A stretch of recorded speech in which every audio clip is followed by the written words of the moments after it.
तो नमस्कार दोस्तों, स्वागत है आप सभी का हिंदी सरोज के इस यूट्यूब चैनल पर। मैं डॉक्टर सुमित गौतम आप सभी का हार्दिक अभिनंदन करता हूं। ये हमारी कॉम्पिटिटिव एग्जाम्स के लिए हिंदी की तैयारी करवाने का एक प्लेटफॉर्म है, जहां पर हम आप सभी को फ्री ऑफ कॉस्ट पूरी तैयारी करवाते हैं किसी भी हिंदी की कॉम्पिटिटिव एग्जाम के लिए। और ये स्पेशल बैच हमने यूजीसी नेट जेआरएफ के लिए शुरू कर रखा है, जो कि टारगेट करके चल रहा है दिसंबर 2024 वाले यूजीसी नेट जेआरएफ को। तो अगर आप भी तैयारी कर रहे हैं किसी भी कॉम्पिटिटिव एग्जाम की और हिंदी है आपका सब्जेक्ट, तो आप लोगों के लिए परफेक्ट प्लेटफॉर्म है ये।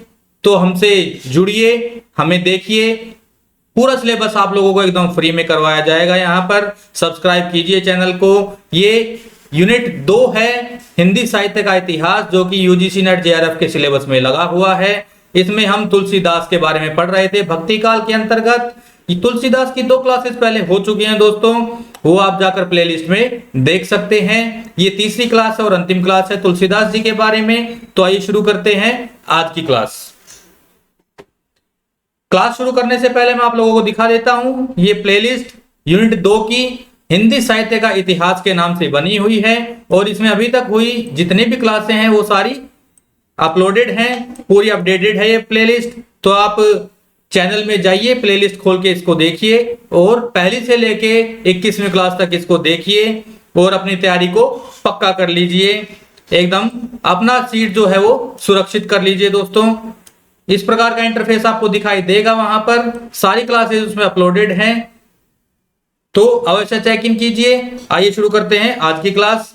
तुलसीदास जी के बारे में महत्वपूर्ण कथन हमारे बचे हुए थे, वो हम कर लेते हैं। तो तुलसीदास जी के बारे में कौन आलोचक क्या कहता है, किसने इनको क्या उपाधि दी है, इनकी क्या खासियत बताई है, वो सब हम यहाँ पर देखने वाले हैं। तो तुलसीदास जी के बारे में ग्रियर्सन कहते हैं कि बुद्ध देव के बाद भारत के दूसरे बड़े लोकनायक तुलसी हैं। बुद्ध देव का अर्थ है यहां पर गौतम बुद्ध से। गौतम बुद्ध देव का अर्थ यहां पर गौतम बुद्ध से है दोस्तों। वो कह रहे हैं कि गौतम बुद्ध के बाद अगर कोई सबसे बड़ा लोकनायक भारत में हुआ है तो वो है महात्मा तुलसीदास जी। आगे आचार्य हजारी प्रसाद द्विवेदी जी क्या कहते हैं, तुलसी का सारा काव्य समन्वय की विराट चेष्टा है। द्विवेदी जी कहते हैं कि तुलसी का सारा काव्य समन्वय की विराट चेष्टा है। ये समन्वय आखिर है क्या दोस्तों? ये समन्वय मैं आपको अगले कथन में बताऊंगा। वो समन्वय भी खोल के पूरा बताया है कि सगुण का निर्गुण से समन्वय, हिंदू का मुस्लिम से समन्वय, इस प्रकार सारे समन्वय जो हैं इनके काव्य में हमें देखने को मिलते हैं, वो हम आगे के कथन में पढ़ लेंगे। आचार्य रामचंद्र शुक्ल जी क्या कहते हैं, तुलसीदास लोक मंगल की साधना की कवि हैं। बहुत बड़ा कथन है दोस्तों, ये बहुत इंपॉर्टेंट है और ये एग्जाम में पूछा भी जाता है, इसको अच्छे से याद कर लीजिएगा। हिंदी काव्य की सब प्रकार की रचना शैली से ऊपर गोस्वामी तुलसीदास ने अपना ऊंचा स्थान प्रतिष्ठित किया है। वह उच्चता किसी और को प्राप्त नहीं। ये भी आचार्य रामचंद्र शुक्ल जी का कथन है। आगे तुलसी को स्मार्त वैष्णव कहने वाले हमने पिछली क्लास में पढ़ा था शुक्ल जी हैं। तो जहां पर स्मार्त वैष्णव की बात आ जाए वो कथन आचार्य शुक्ल जी का होगा, सही उत्तर लगा के आइएगा। वो कहते हैं तुलसी स्मार्त वैष्णव थे। हिंदी काव्यों में प्रौढ़ता युग की आरंभ तुलसी से ही हुआ है, ये कहते हैं आचार्य रामचंद्र शुक्ल जी। और समन्वय की बात यहाँ पे इस कथन में पूरी आ गई है। द्विवेदी जी क्या कहते हैं, तुलसी का रामचरितमानस लोक से शास्त्र का, संस्कृत से भाषा का। संस्कृत देखो, संस्कृत से भाषा किस लिए लिखा है, क्योंकि संस्कृत को भाषा नहीं अपितु देववाणी कहा गया है हमारे वेदों में। इसीलिए द्विवेदी जी लिखते हैं संस्कृत से भाषा का, सगुण से निर्गुण का, ज्ञान से भक्ति का।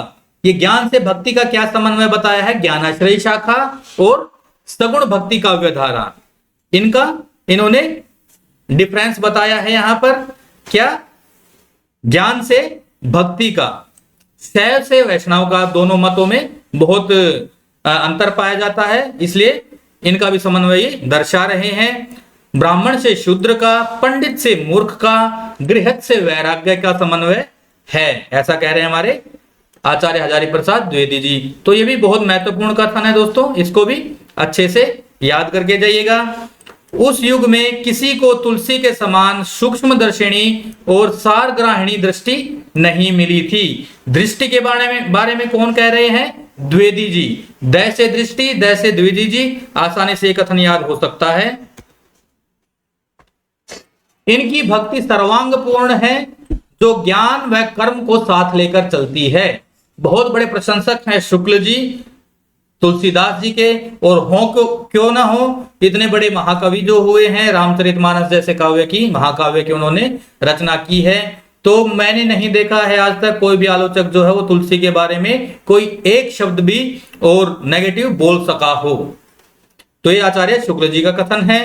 तुलसीदास उत्तरी भारत की समग्र जनता के हृदय में पूर्ण प्रतिष्ठा के साथ विराज रहे हैं। ये है आचार्य रामचंद्र शुक्ल जी का कथन। रामकुमार वर्मा जी क्या कहते हैं? जायसी के बाद तुलसी ने तो अवधि को मानस के कोमल कलेवर में अमर कर दिया है। ये कह रहे हैं डॉक्टर रामकुमार वर्मा जी। वो जायसी के पद्मावत और तुलसी की रामचरितमानस को समान बताकर क्या कह रहे हैं, या फिर तुलसी की जो रामचरितमानस है उसको पद्मावत से और भी उच्चतर आंक रहे हैं, और क्या कह रहे हैं कि जायसी के बाद तुलसी ने तो अवधि को मानस के कोमल कलेवर में अमर कर दिया। यहां पर मानस भी जो है ये दो जगहों पर प्रयुक्त किया गया है, एक तो रामचरितमानस के लिए और भारतीय जनता के मानस चित्त के लिए इसको प्रयोग किया गया है। दोस्तों अगला कथन देख लेते हैं रामचंद्र शुक्ल जी का। उनकी वाणी की पहुंच मनुष्य के सारे भावों व्यवहारों तक है। मनुष्य के जितने भी भाव और व्यवहार हैं वहां तक उनकी वाणी पहुंच चुकी है। एक और तो वह व्यक्तिगत साधना के मार्ग में विराग पूर्ण शुद्ध भगवत भजन का उपदेश करती है, दूसरी ओर लोक पक्ष में आकर पारिवारिक और सामाजिक कर्तव्यों का सौंदर्य दिखाकर मुग्ध करती है। यह है आचार्य रामचंद्र शुक्ल जी का कथन कि वो भक्ति के लिए, ठीक है, और नीति के लिए और वैरागी स्वभाव के लिए और गृहस्थ स्वभाव के लिए, सबके लिए तुलसीदास जी ने एकदम समान रूप से लिखा है। कोई भी ऐसा कोना जीवन का नहीं छोड़ा है जिसके बारे में तुलसीदास जी ने ना लिखा हो।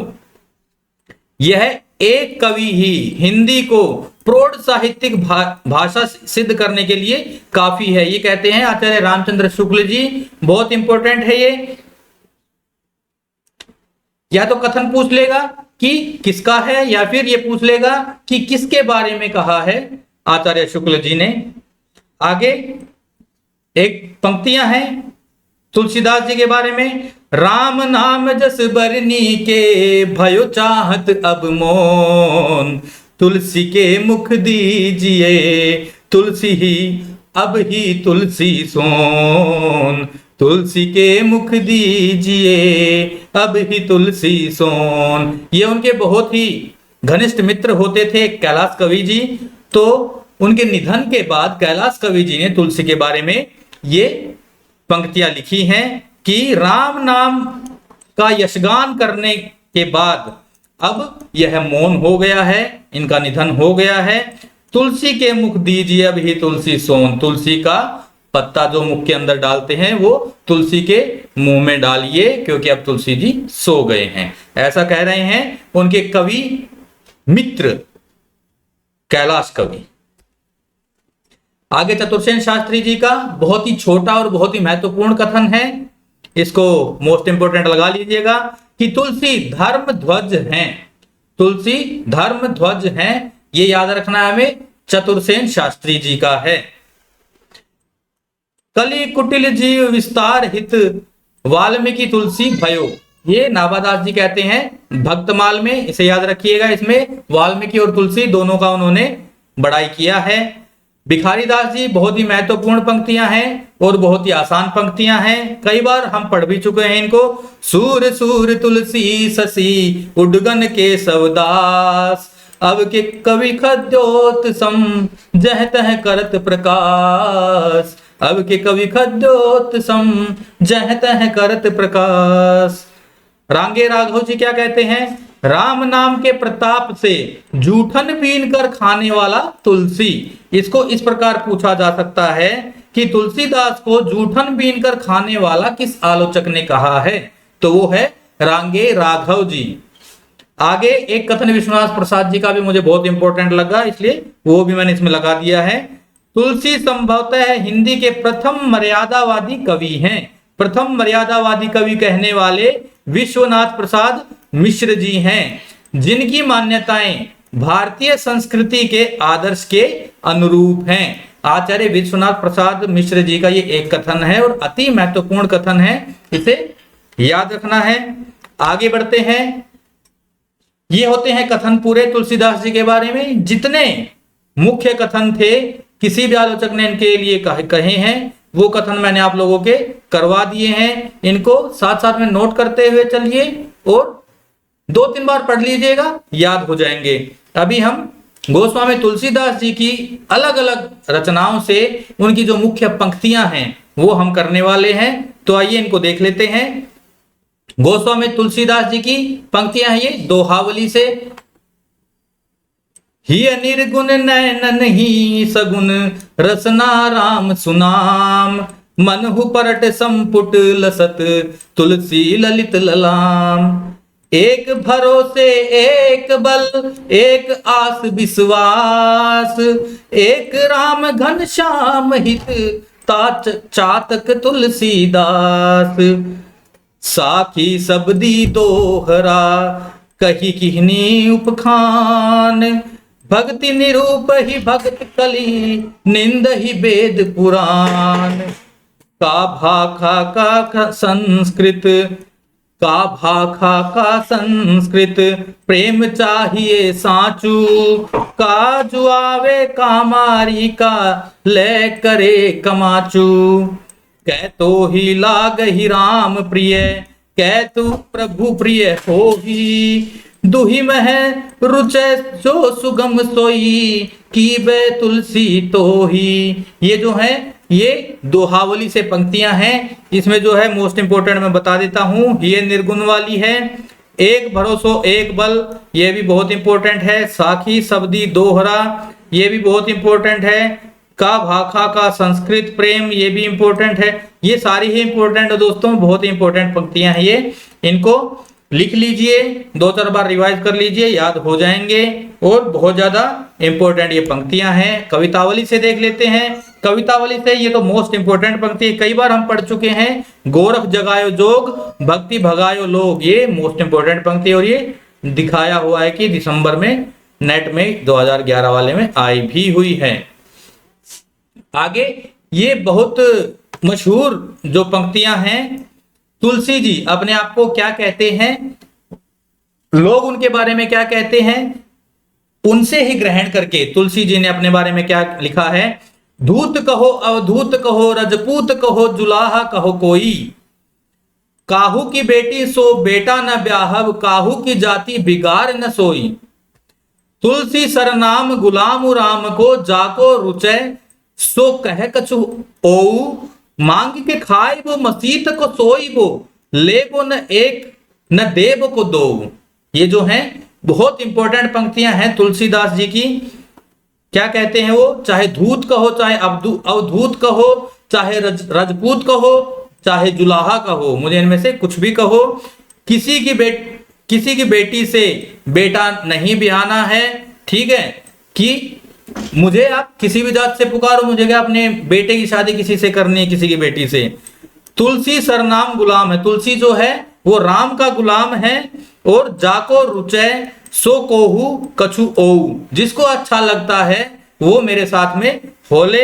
मांग के खाए बे, मांग के खाना है। मस्जिद को सोई बो, मस्जिद के सामने सो जाऊंगा। ले वो न एक न देव को दो, ना मुझे किसी से कुछ लेना देना है। आगे खेती न किसान को भिखारों को न हाँ, बहुत ही इंपॉर्टेंट पंक्तियां और बहुत ही अच्छी पंक्तियां हैं। क्या कहते हैं, खेती न किसान को भिखारी को न भीख बली, बनिक को बनीज न चाकर को चाकरी। जीविका विहीन लोग सिद्धिमान सोच बस, कह एक एकन सो कहाँ जाई का करी। ये उस समय का उन्होंने लिखा हुआ है कवितावली में कि जब अकाल पड़ गया था देश में और अकबर जो है, अकबर वो कुछ भी नहीं कर रहा था जनता के लिए, तो तुलसीदास जी उस समय की व्यवस्था के बारे में और अकबर पर तंज कस रहे हैं। क्या कह रहे हैं कि किसान के लिए खेती नहीं बची है, भिखारी के लिए भीख नहीं है, बनिया के लिए बनियागिरी बीज नहीं है, ठीक है, और चाकर के पास चाकरी, नौकरी पेशे वाले के पास नौकरी नहीं है, जीविका विहीन लोग, सबकी जीविका छीनी जा चुकी है और सोच जो हो सिद्धमान हो गई है, और क्या करे कहां जाए कुछ नहीं पता है। ये कह रहे हैं हमारे तुलसीदास जी। ये भी बहुत इंपॉर्टेंट पंक्तियां हैं। एक एक पंक्ति जो लिखी हुई है जो आप लोगों को लेकर आया हूं, सारी मोस्ट इंपॉर्टेंट ही हैं दोस्तों। कोई भी नहीं छोड़ना है, जो छोड़नी होगी मैं आप लोगों को बता दूंगा, क्योंकि पंक्तियां पूछी जाती हैं, पंक्तियां अवश्य पूछी जाती हैं किसी भी एग्जाम में तुलसीदास की, और वो हमें अवश्य करनी है, 100% उनको याद करना है। आगे, तनुजन्नो कुटिल कीट जो तजो मातु पिता हूं, आग बढ़वागी ते बड़ी है आग पेट की। ये इंपॉर्टेंट है, बहुत इंपॉर्टेंट है। आग वाली पंक्ति याद रखिएगा, तुलसीदास जी की है। आगे, अवधेश के द्वारे सकारे गई सुत गोद के भूपति लैनिक से, बाल दि विशाल बिकराल जवाल जाल मानो, लंक लीले बे को काल रसानी पसारी है। अगली पंक्तियां हैं, झूठा है झूठो है झूठो सदा जुग, संत कहंत जे अंत लहा है।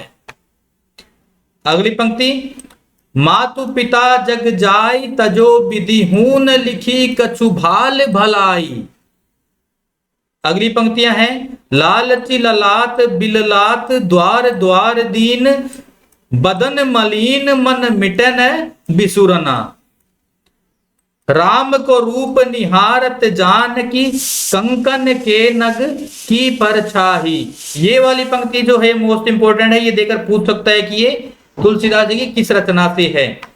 ये जो है ये 5 जो पंक्तियां हैं इनको आप छोड़ सकते हैं, इनको आप छोड़ सकते हैं। बाकी की जो पंक्तियां हैं वो मोस्ट इंपोर्टेंट हैं, उनको आप कर लीजिएगा एकदम, इनको लिख के और 3-4 बार रिवाइज कीजिए, ये याद हो जाएंगी दोस्तों। बहुत ही मजेदार भी पंक्तियां हैं, इनको पढ़ने में भी रस आता है। आगे देखते हैं, विनय पत्रिका से बहुत ही इंपॉर्टेंट पंक्ति शुरू में, अब लो नसानी अब न नसै हो, राम कृपा भव निशा सिरानी, जाके फ्री न डसे हो। ये जो है बहुत इंपॉर्टेंट पंक्ति है और ये पूछी भी जा चुकी है एग्जाम में। अगला है, कब हुक हो सह कब कब हुक हो यह रहनी रहोगा, परुष बचन अति दूसह श्रवण, सुनिते ही पावक न दहोगा, को सब कही न जाई का कहिए, केशव कही न जाई का कहिए, देखत तव रचना विचित्र हरि, समुझी मन ही मन रहिए। ये भी बहुत इंपॉर्टेंट पंक्तियां हैं। केशव कही न जाई का कहिए, देखत तव रचना विचित्र हरि, समुझी मन ही मन रहिए। बहुत ही इंपॉर्टेंट ये पंक्तियां हैं और ये याद कर लीजिएगा। जाके प्रिय न राम वैदेही, ये जो मीरा जी को उन्होंने पत्र लिखा था उनके लिए, उनके जवाब में वो है, तजिए ताहि कोटि बैरी सम जदपि परम स्नेही। कितना ही आपका परम स्नेही होने दो, उसको लाखों बार उसको त्याग दीजिए। श्री रामचंद्र कृपाल भजमन हरण भव भय दारुणम, ये भी विनय पत्रिका से है। तो ये सारी पंक्तियां आप याद कीजिएगा, 2-4 बार पढ़ लेंगे आ जाएगा। रामचरितमानस से इंपॉर्टेंट पंक्तियां, वर्णानामर्थ संघानाम रसानाम छंद सामपी, मंगलानाम च करतारो वंदे वाणी विनायको। ये जो है शुरू में जो वंदना की गई है सरस्वती माता की और गणेश जी की वो है। तो ये पूछा जा सकता है कि किस रचना की ये पंक्तियां हैं कि जिनमें सरस्वती और गणेश जी की वंदना की गई है। बंदव गुरुपद पद्म परागा, सुरुचि सुबास सरस अनुरागा, सिया राम मैं सब जग जानी, करऊं प्रणाम जोरी जुग पानी। ये विशिष्टाद्वैतवाद का आभास कराते हुए ये पंक्तियां इन्होंने लिखी हुई हैं। तेहि अवसर एक तापस आवा, तेज पुंज लघु बयस सुहावा। आगे, गिरा अर्थ जल बीची सम, कहियत भिन्न न भिन्न। गलत को गलत नहीं कहते हैं। आगे, मैं पुनि निज गुर सन सुनी कथा, सो सूकर खेत। कीर्ति भनीति भूति भली सोई, सुरसरी सम सब कह हित होई। बहुत इंपॉर्टेंट पंक्ति है, बीच में भी मैंने करवा दी थी, समझा दी थी आप लोगों को। मैक्सिमम पंक्तियां जो हो पिछली क्लासेज में मैं करवा चुका हूं। अगुण सगुण दुई ब्रह्म स्वरूपा, अकथ न अगाध अनादि अनूपा। पुर इनि सगन चारु चौपाई, जुगुति मंजू मनि सीप सुहाई। छंद सोरठा सुंदर दोहा, सोई बहुरंग कमल कल सोहा। कत विधि सृजिम नारी जग माही, पराधीन सपने हु सुख नाही। पराधीनता में, सपने में भी कोई सुख के बारे में नहीं सोच सकता है।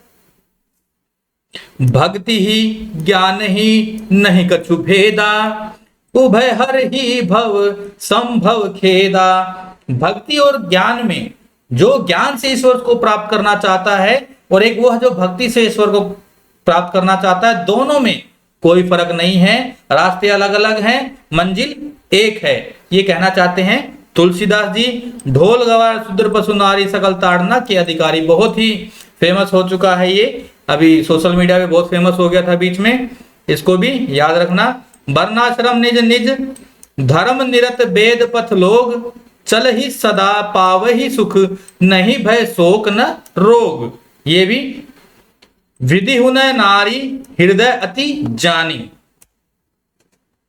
आगे, मैं सुकुमारी नाथ वन जोगु, तुम ही उचित तप मोकह भोगु। क्या कहती है सीता जी? कह रही हैं इसमें, अगर नहीं बताया मैंने पिछली क्लास में बता देता हूं कि सीता जी कह रही हैं कि मैं सुकुमारी हूं और नाथ आपके साथ में वन में जाऊंगी, और जैसा आप भोगेंगे वैसा ही उचित मैं आपके साथ रह लूंगी। श्रुति सम्मत हरि भगत पथ, संजुत विरति विवेक। जेन मित्र दुख हो ही दुखारी, तिन ही बिलोकत पातक भारी। अपने मित्र के दुख में जो मित्र दुखी नहीं होता है उसको बहुत बुरा पाप लगता है। सब नर कर ही परस्पर प्रीति, चल ही सर्वधर्म चल ही स्वधर्म, निरति श्रुति रीति। परहित सरिस धर्म नहीं भाई। ये पूछा जा सकता है कहाँ की पंक्तियां हैं, कौन सी रचना की हैं। पूज्य विप्र ज्ञान गुणहीना, शूद्र न गुणगण ज्ञान प्रवीणा। ये वो ब्राह्मण और शूद्र का समन्वय इन पंक्तियों में दर्शा रहे हैं। तो इस प्रकार से पूछा जा सकता है कि ये किस किस का समन्वय आपस में तुलसीदास जी ने दिखाया है। तो 3-4 पंक्तियां ही ऐसी हैं, वो आपने देख ली होंगी कि इसमें विप्र और शब्द आ गए हैं, पंक्तियों में शब्द आ गए हैं, आपको कंफ्यूज होने की कोई जरूरत नहीं होगी। पूछ लिया जाएगा अगर कि किस किस का समन्वय दर्शाया है, तो उसको आप आराम से दिखा सकते हैं, उसको पढ़ के आराम से पता चल जाएगा। आगे देख लेते हैं कि आचार्य रामचंद्र शुक्ल जी के इतिहास में इनके बारे में और क्या लिखा हुआ है, क्या कह रहे हैं, क्या छूट गया था हमसे। गोरख जगाया जोग भक्ति भगाया लोग देख लिया है। गोस्वामी जी की भक्ति पद्धति की सबसे बड़ी विशेषता है उसकी सर्वांग पूर्णता। सर्वांग पूर्ण भक्ति कहते हैं आचार्य शुक्ल जी, क्योंकि ये सगुण का निर्गुण से मिलन है। जीवन के किसी पक्ष को सर्वथा छोड़कर वह नहीं चलती है, सब पक्षों के साथ उसका सामंजस्य है। न उसका कर्म या धर्म से विरोध है, न ज्ञान से। धर्म तो उसका नित्य लक्षण है। तुलसी की भक्ति को धर्म और ज्ञान दोनों की रसानुभूति कह सकते हैं। योग का भी उसमें समन्वय है, पर उतने ही का जितना ध्यान के लिए चित्त को एकाग्र करने के लिए आवश्यकता होती है। ये सारी चीजें हम लोग कवर कर चुके हैं। ये मानस के बालकांड में देख लेते हैं संत समाज के लिए उन्होंने क्या कहा है। तो उसके लिए जो ज्ञानाश्रय शाखा वालों के लिए भी उन्होंने संत समाज के लिए बहुत लिखा है। यहाँ पर बस वही समन्वय की बात यहाँ पर आचार्य रामचंद्र शुक्ल जी यहाँ पर दिखा रहे हैं कि किस प्रकार उन्होंने सगुण से निर्गुण का समन्वय बांधा है, किस प्रकार से ब्राह्मण का शूद्र से, यानी कि कोई भी कोना, चाहे वो आध्यात्मिक हो, चाहे फिर वह सांसारिक हो, चाहे वैराग्य से संबंधित हो अथवा वो गृहस्थ से संबंधित हो, सबको एक धागे में पिरोया है गोस्वामी तुलसीदास जी ने। किसी भी एक भी किसी तथ्य को उन्होंने छोड़ा नहीं है, सबको समेट कर और रामचरितमानस जैसे काव्य में उन्होंने लिख दिया है। उसको जीवन का एकदम कोना कोना झांक कर आए हैं वो। संसार में, पूरे संसार में जितने भी दो धाराओं के जो मत होते हैं उनका समन्वय उन्होंने दर्शाया है। और इसी की बात हमारे आचार्य रामचंद्र शुक्ल जी इस पूरे पेज में कर रहे हैं। तो इसमें बहुत ज्यादा डीपली जाने की जरूरत है नहीं, ये हम पढ़ के आ चुके हैं ऑलरेडी। दोहावली से भक्ति की सुगमता, ये भक्ति की सुगमता है मार्मिक ढंग से गोस्वामी तुलसीदास जी ने की है। ये सब वही है, सारा वही दिया हुआ है। उनकी भाषा के बारे में देख लेते हैं, भाषा के बारे में ये पैराग्राफ है। तीसरी बात है प्रसंगानुकूल भाषा, रसों के अनुकूल कोमल कठोर पदों की योजना तो निर्दिष्ट रूढ़ी है ही।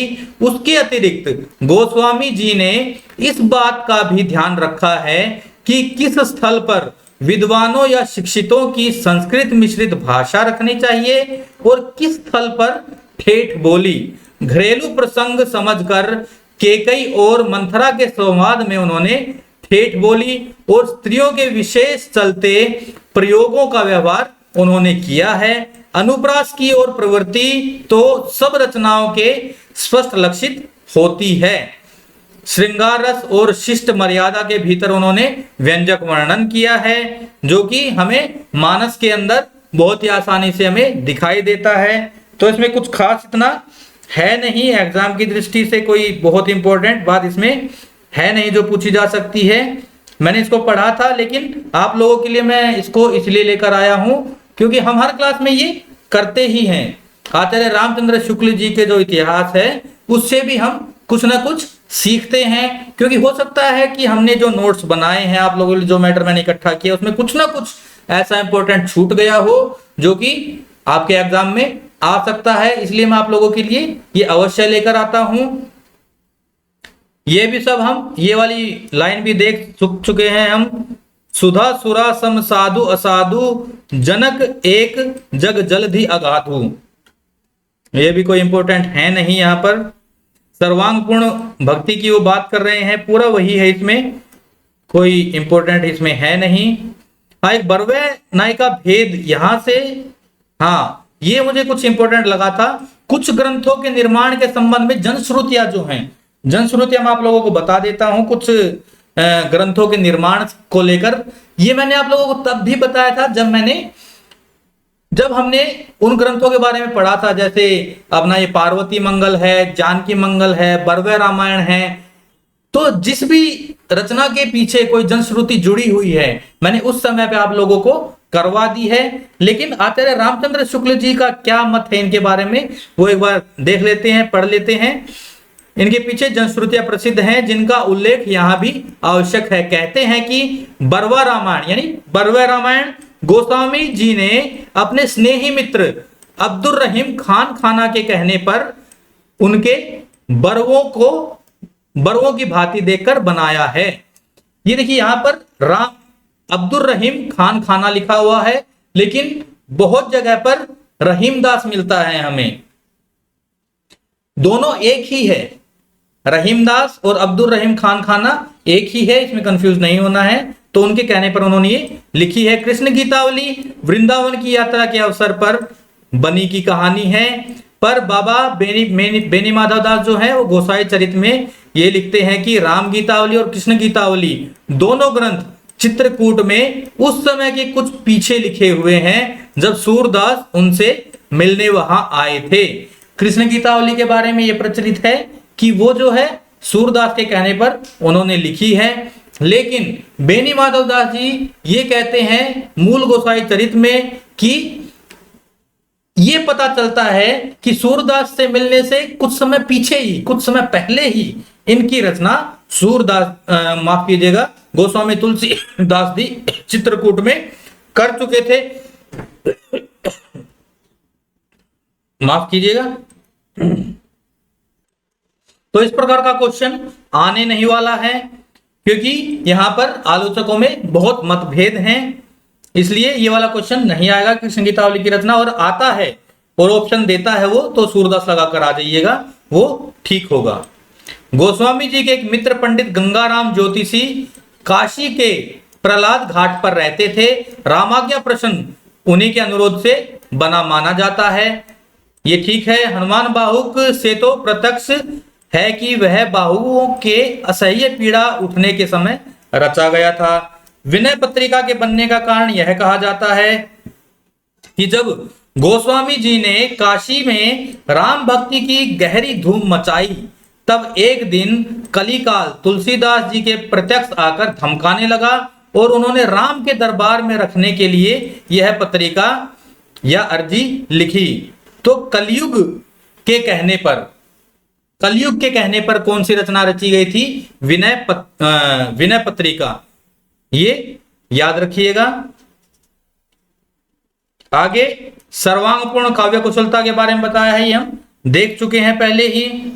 इसके बारे में भाषा के बारे में हम पढ़ चुके हैं। ये पूरा हो गया दोस्तों। यहां तक यह हम निसंकोच कह सकते हैं कि यह एक ही कवि हिंदी को प्रौढ़ साहित्यिक भाषा सिद्ध करने के लिए काफी है। ये कथन हम पढ़ के आ चुके हैं, बहुत इंपॉर्टेंट कथन है। और तुलसीदास जो है, इससे प्रत्येक परीक्षा में कुछ ना कुछ अवश्य पूछा जाता है, चाहे वो हिंदी सब्जेक्ट की कोई भी परीक्षा हो, वो तुलसीदास से अछूती नहीं है, उनके बारे में कुछ ना कुछ अवश्य पूछा जाता है। तो आप किसी भी कॉम्पिटिटिव एग्जाम की तैयारी कर रहे हो हिंदी सब्जेक्ट में, तो आपको तुलसीदास पढ़ना उतना ही इंपॉर्टेंट हो जाता है जितना एक पुत्र को अपने पिता के बारे में जानना इंपॉर्टेंट होता है। तो जितनी ज्यादा से ज्यादा जानकारी आप लोगों को मिलती है, उसे इकट्ठा करते रहिए, पढ़ते रहिए, निरंतरता बना के रखिए। अगली क्लास जो है वो हिंदी कहानी यूनिट 7 में हिंदी कहानी की होने वाली है, जहां हम पढ़ने वाले हैं, कौन सी कहानी है आज? जहां हम पढ़ने वाले हैं राजा निर्बंसिया। जी हाँ, आज की कहानी का जो शीर्षक है वो राजा निर्बंसिया है। तो हमारे साथ में बने रहिए, देखते रहिए। चैनल को लाइक, शेयर और सब्सक्राइब जरूर कीजिए, ताकि आपके अन्य दोस्तों को लाभ मिले, उनको फ्री में इतना सारा मैटर मिले और हमें प्रेरणा मिले, जिससे कि हम आप लोगों को लिए और भी अच्छे अच्छे नए नए वीडियोस बनाते रहें, आप लोगों का हेल्प करते रहें और हम भी कुछ ना कुछ उनमें से सीखते रहें। तो मिलते हैं हम अगली क्लास में, तब तक के लिए जय हिंद, जय भारत।